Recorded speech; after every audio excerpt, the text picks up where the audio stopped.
नमस्ते, मैं बीना पूजा पाठ से बोल रही हूँ। आप सभी लोगों को हार्दिक स्वागत है। उम्मीद करती हूँ आप अच्छे होंगे, सुरक्षित होंगे। हमेशा की तरह कमेंट बॉक्स में जय विष्णु जरूर लिखना, क्योंकि जय विष्णु लिखने से भाग्य उदय होता है। जया एकादशी कितनी तारीख को पड़ रही है, पहले इसके विषय में जान लेते हैं। जया एकादशी के दिन क्या करना चाहिए, क्या नहीं करना चाहिए।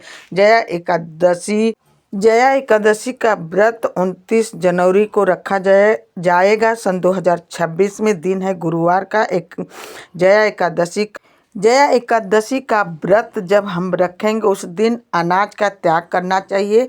पूरा दिन फलाहारी पर रखना चाहिए। माघ का जया एकादशी का व्रत बहुत ही अच्छा है। ये व्रत हर व्रतों से बहुत ही व्रत है। वैसे तो सारा एकादशी का व्रत अच्छा होता है। माघ का व्रत रखने से पापों से मुक्ति दिलाती है। एकादशी का व्रत जब जिस दिन रखें हमें अनाज का त्याग कर देना चाहिए। व्रत रखना चाहिए। हमें पूरे दिन चाय पानी का फलाहारी लेते रहना चाहिए। लेकिन जया एकादशी के दिन हमें दान भी करना चाहिए, जैसे फल का दान, दूध का दान, और सर्दी है तो हमें ऊनी वस्त्र का दान करना चाहिए। एकादशी के दिन हमें किसी की चुगली चपाटी नहीं करना चाहिए। एकादशी के दिन हमें भजन कीर्तन करना चाहिए। माँ लक्ष्मी का पूजा करना चाहिए। हरि विष्णु का पूजा करना चाहिए। शुद्ध विचार से सुबह जल्दी उठ करके स्नान ध्यान करके हमें माता लक्ष्मी और हरि विष्णु का पूजा करना चाहिए। पीले वस्त्र पहन के भगवान का पूजा करने से हरि विष्णु खुश होते हैं। एकादशी वाले दिन हमें किसी के वृक्ष का पत्ता नहीं तोड़ना चाहिए। एकादशी के दिन हमें साफ सफाई करना चाहिए। एकादशी के दिन सुबह जल्दी उठ करके स्नान ध्यान करके मंदिर जरूर जाना चाहिए। हरि विष्णु का पूजा पाठ जरूर करना चाहिए। उस दिन हमें कथा भी सुनना चाहिए और पूरा दिन व्रत रखना चाहिए, फलाहारी करना चाहिए। उस दिन अनाज का त्याग कर देना चाहिए। हरि विष्णु का मंत्र जाप करना चाहिए। मन ही मन में भगवान विष्णु का हमें ध्यान करना चाहिए। किसी को अपशब्द नहीं करना चाहिए। हमें एकादशी के दिन क्या नहीं करना चाहिए। एकादशी के दिन हमें किसी को अपशब्द नहीं बोलना चाहिए, किसी का मन नहीं दुखाना चाहिए। एकादशी के दिन और हमें लहसुन प्याज का त्याग कर देना चाहिए।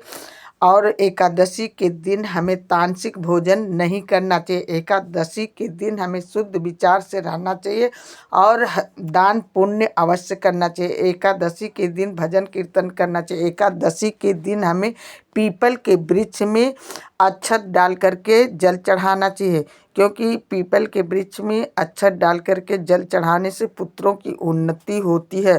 तो इसलिए हमें पीपल के वृक्ष में जल अवश्य चढ़ाना चाहिए। जब एकादशी इतवार को पड़े तब हमें पीपल के वृक्ष में जल नहीं चढ़ाना चाहिए, दूर से ही प्रणाम कर लेना चाहिए। एकादशी के दिन हमें हरि विष्णु का हमेशा ध्यान करते रहना चाहिए। माँ लक्ष्मी की पूजा पाठ करना चाहिए।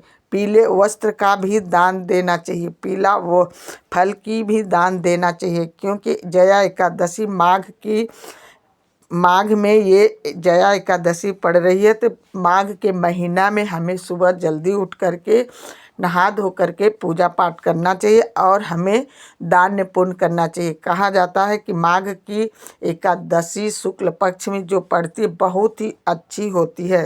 तो इसलिए एकादशी माघ की एकादशी बहुत ही अच्छा, क्योंकि ये सर्दी के महीना में पड़ती है।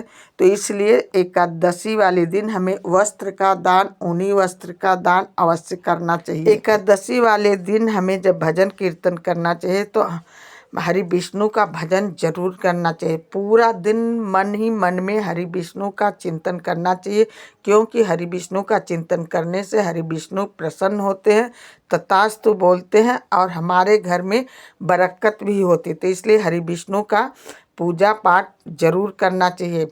जो लोग व्रत नहीं रखते हैं उनको माघ की ये जया एकादशी है, इसको जरूर रखना चाहिए, क्योंकि जया एकादशी अपने लिए ये व्रत रखा जाता। कहा जाता है जया एकादशी का व्रत रखने से पाप से हमें छुटकारा मिलता है। तो इसलिए हमें जया एकादशी का व्रत जरूर रखना चाहिए। यदि आपको मेरी वीडियो अच्छी लगे प्लीज़ एक लाइक